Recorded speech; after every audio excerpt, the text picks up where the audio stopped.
আর শুরুতেই নজর রাখতে হচ্ছে আরজি করের ঘটনায় তোলপাড়। আজ ফের পথে নেমেছেন জুনিয়র ডাক্তাররা। কলেজ স্কোয়ার থেকে সেই মিছিল শুরু হয়েছে। এই মিছিল যাচ্ছে লালবাজার অভিযান কর্মসূচি আর জুনিয়র ডাক্তারদের। প্রাক্তন অধ্যক্ষ সন্দীপ ঘোষকে সাসপেন্ডের দাবি তোলা হচ্ছে এই মিছিল থেকে। শুধু তাই নয়, চিকিৎসক স্বাস্থ্যকর্মীদের নিরাপত্তা সহ একাধিক দাবি। হাতে গোলাপ নিয়ে প্রতিবাদ মিছিল। মিছিলে সামিল জুনিয়র ডাক্তাররা গোলাপ দিয়ে সিপির পদত্যাগ দাবি করছেন তারা।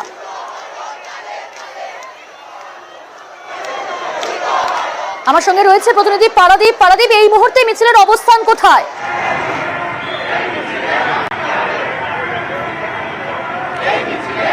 দেখো, এই মুহূর্তে মিছিল কিন্তু medical college CR Avenue medical কলেজের যে গেট, সেই গেট অতিক্রম করছে। মিছিলের পুরো ভাগ ইতিমধ্যে মেডিকেল কলেজের যে গেট সেটা অতিক্রম করে গেছে, কিন্তু মিছিলের যে শেষ ভাগ অর্থাৎ শেষটা সেটা কিন্তু এখনও মোহাম্মদ আলী পার্কে রয়েছে। এবং এই মিছিল থেকে একদিকে যেমন বিনীত গোয়েল মাস্ট রিজাইন বা দেশের মেয়ের হত্যা হলো, দেশের মানুষ আওয়াজ তোলো, বিভিন্ন ধরনের হ্যাং দ্য কালপ্রিট, বিভিন্ন ধরনের কিন্তু স্লোগান উঠছে। এবং সবথেকে অভিনব যেটা, এই মিছিলে প্রতিবাদ মিছিল, কিন্তু এই প্রতিবাদ মিছিল এই মিছিল কলকাতার পুলিশ কমিশনার বিনীত গোয়েলের অপসারণ বা পদত্যাগ চেয়ে জুনিয়র ডাক্তারদের এই মিছিল। কিন্তু এই মিছিলে যারা জুনিয়র ডাক্তার, যারা পড়ুয়া, তারা কিন্তু হাতে লাল গোলাপ নিয়ে এসেছে। তাদের হাতে লাল গোলাপ এবং অবশ্যই এবং একটি প্রতীকী মেরুদণ্ড। হাতে লাল গোলাপ, সঙ্গে মেরুদণ্ড। কেন? আমরা সৌজন্যমূলক পদত্যাগ চাইছি পুলিশ কমিশনারের। যা ঘটনা ঘটেছে তা সত্যি অত্যন্ত নিন্দনীয় এবং লজ্জাজনক। এই নিন্দনীয় এবং লজ্জাজনক ঘটনার প্রতিবাদে আজকে আমরা চাই পুলিশ কমিশন পদত্যাগ করুক। এবং আমাদের সাথে কারোর ব্যক্তিগত কোনো শত্রুতা নেই। কলকাতা পুলিশের সবাই যে খারাপ আমরা তাও বোঝাচ্ছি না। তাই আমরা গোলাপ নিয়ে এটাই বলতে চাইছি যে আমরা কোনো রকম অশান্তি ছাড়া শান্তিপূর্ণভাবে লালবাজার যাব এবং পুলিশ কমিশনারের পদত্যাগ জানাবো। কিন্তু যা পুলিশি ব্যবস্থা, তাতে পুলিশের যে অ্যারেঞ্জমেন্ট, তাতে কিন্তু ফিয়ার্স লেনের মুখে তোমাদের আটকে দেওয়া হবে। সেক্ষেত্রে লালবাজারে শুধুমাত্র ডেলিগেশন টিম যাবে, তাতে কি তোমরা সন্তুষ্ট না? অন্য কোনো পদক্ষেপ নেবে? আমরা কোনো রকমের অশান্তি চাই না। তারা যদি আমাদের কোথাও আটকায়, আমরা ওখানেই থাকবো। আমরা কোনো রকম ব্যারিকেড ভাঙার মধ্যে যাব না। আমরা কোনো রকমের ভায়োলেন্সে যাব না। আজকে আমাদের যদি সোজা লালবাজার যেতে দেওয়া হয় খুব ভালো, যদি না দেওয়া হয়, পুলিশ যদি আমাদেরকে আটকায়, আমরা সেখানে আটকাবো। আমাদের ডেলিগেট গেলে যাবো। কোনোটা তুমি বুঝতেই পারছো, হাতে লাল গোলাপ রয়েছে এবং তার সঙ্গে উই ওয়ান্ট জাস্টিস সেই হেয়ার ব্যান্ড এবং একই সঙ্গে প্রতীকী মেরুদণ্ড। কিন্তু এই মিছিল শান্তিপূর্ণ মিছিল এবং এই মিছিলের যারা নেতৃত্বে রয়েছেন তারা বলছিলেন যে কলকাতা পুলিশ যদি কোনোভাবে তাদের ফিয়ার্স লেনে আটকে দেয়, তাহলে সেক্ষেত্রে তারা সেখানেই অবস্থান করবে। যদিও নেতৃত্বের অপর অংশ তারা বলছেন যে তারা যেটা বলছিলেন যে বেন্টিক স্ট্রিট অবধি তাদের এই মিছিল তারা নিয়ে যেতে তারা বদ্ধপরিকর। দুপক্ষই নিজেদের অবস্থানে অনড় রয়েছে। তবে পরিস্থিতি কোন দিকে মোড় নেয় সেদিকে নজর থাকবে। কিন্তু এই মুহূর্তে বলতে মিছিল কিন্তু মেডিকেল কলেজের যে গেট, সেই গেট অতিক্রম করে ক্রমশ বিপি গাঙ্গুলি স্ট্রিট এবং সিআর এভিনিউ যে ক্রসিং, সেই ক্রসিংয়ের দিকে ক্রমশ এগিয়ে যাচ্ছে। এবং আমি দেখাতে চাইবো যে এই মিছিল থেকে সমস্যারে যে স্লোগান উঠছে যে বিনীত গোয়েল কলকাতার পুলিশ কমিশনার তার পদত্যাগ বা অপসারণ। আজকে 5 দফা দাবি রয়েছে এই কলেজ পড়ুয়াদের এবং এই 5 দফা দাবির মধ্যে অন্যতম হচ্ছে কলকাতার পুলিশ কমিশনার বিনীত গোয়েল তার পদত্যাগ বা অপসারণ।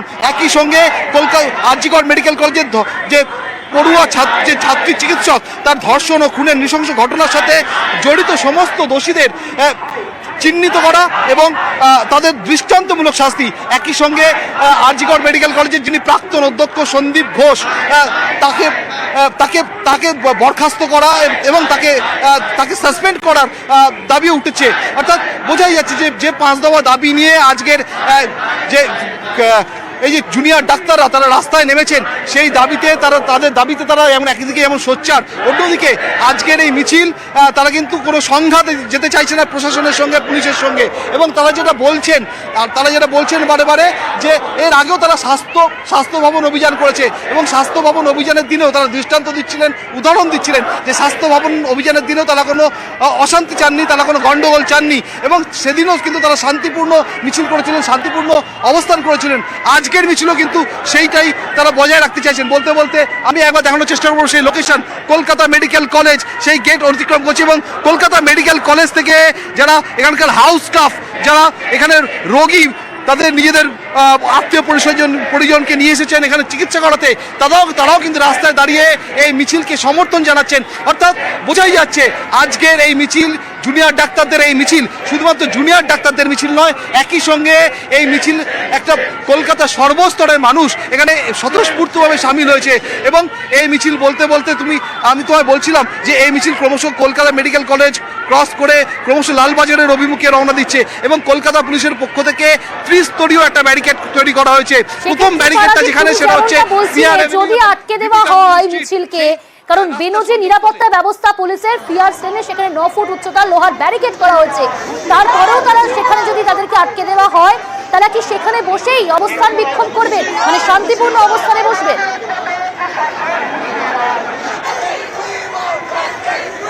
দেখো, আমি তোমায় সেটাই বলতে চাইছিলাম যে এখানে কিন্তু ছাত্রদের মিছিল শুরুর আগে ছাত্র নেতৃত্ব যারা ছিলেন, দেখো এটা শুধুমাত্র আরজিকর মেডিকেল কলেজের যারা জুনিয়র ডাক্তার তারা নন, কলকাতার সবকটি মেডিকেল কলেজ অর্থাৎ এনআরএস, অর্থাৎ এসএসকেএম, অর্থাৎ কলকাতা মেডিকেল কলেজ, বিভিন্ন মেডিকেল কলেজের যারা জুনিয়র ডাক্তার তারাই আজকের মিছিলে সামিল হয়েছেন। এবং তাদের একটা অংশের বক্তব্য ছিল যে ফিয়ার্স লেনে তাদের আটকানো যাবে না, তাদের এই মিছিল কলকাতা পুলিশ কমিশনারের বিরুদ্ধে, তাদের এই মিছিল কলকাতা পুলিশের বিরুদ্ধে। অর্থাৎ এই মিছিল তারা আরও খানিকটা এগিয়ে নিয়ে যেতে চান, তাদের দাবি ছিল বেন্টিং স্ট্রিট অব্দি তাদের এই মিছিল নিয়ে দিতে হবে। অন্যদিকে মিছিলের শেষ ভাগে যারা রয়েছে এনআরএস মেডিকেল কলেজের, যাদের এই মুহূর্তে বাংলা লাইভ ফ্রেমে যাদের তুমি দেখছো, এই মুহূর্তে মেডিকেল কলেজ থেকে এগোচ্ছে সেই মিছিল।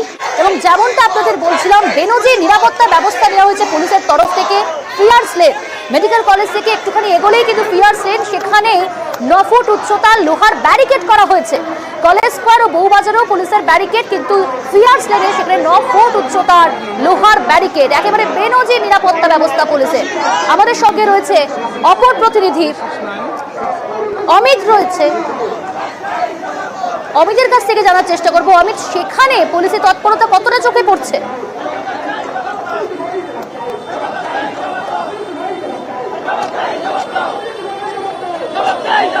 বেশ, আমরা আমাদের প্রতিনিধির সঙ্গে যোগাযোগ করার চেষ্টা করছি। তার আগে আমরা সেই ছবি দেখাচ্ছি যে মিছিল আরজিকরের ঘটনায় তোলপাড়, এবং আজ জুনিয়র ডাক্তাররা ফের পথে নেমেছেন। লালবাজার অভিযান কর্মসূচি তাদের কলেজ স্কোয়ার থেকে সেই মিছিল শুরু হয়েছে এবং সেই বিশাল মিছিল ধীরে ধীরে এগোচ্ছে। এই মুহূর্তে মেডিকেল কলেজের গেট পেরিয়ে সেই মিছিল কিন্তু এগোচ্ছে ফিয়ার্স লেনের দিকে। অমিত রয়েছে আমাদের সঙ্গে, অপর প্রতিনিধি অমিত। বেনজি নিরাপত্তা ব্যবস্থা রয়েছে পুলিশের তরফ থেকে, তুমি ফিয়ার্স লেনে রয়েছে, সেখানে পুলিশের তৎপরতা কতটা চোখে পড়ছে?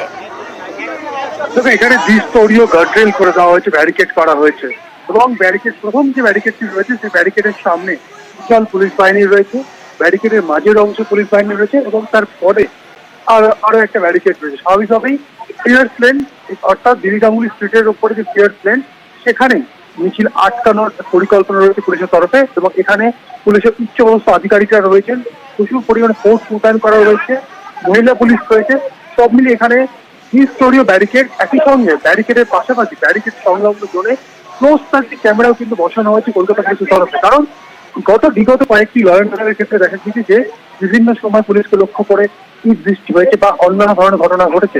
সেই জায়গা থেকে যারা এই ধরনের অপরাধমূলক কাজ যদি করে থাকে তাদের চিহ্নিত করণের জন্য এই ধরনের ক্লোজ সার্কিট ক্যামেরা লাগানো হয়েছে একদম ব্যারিকেড সংলগ্ন জোনে।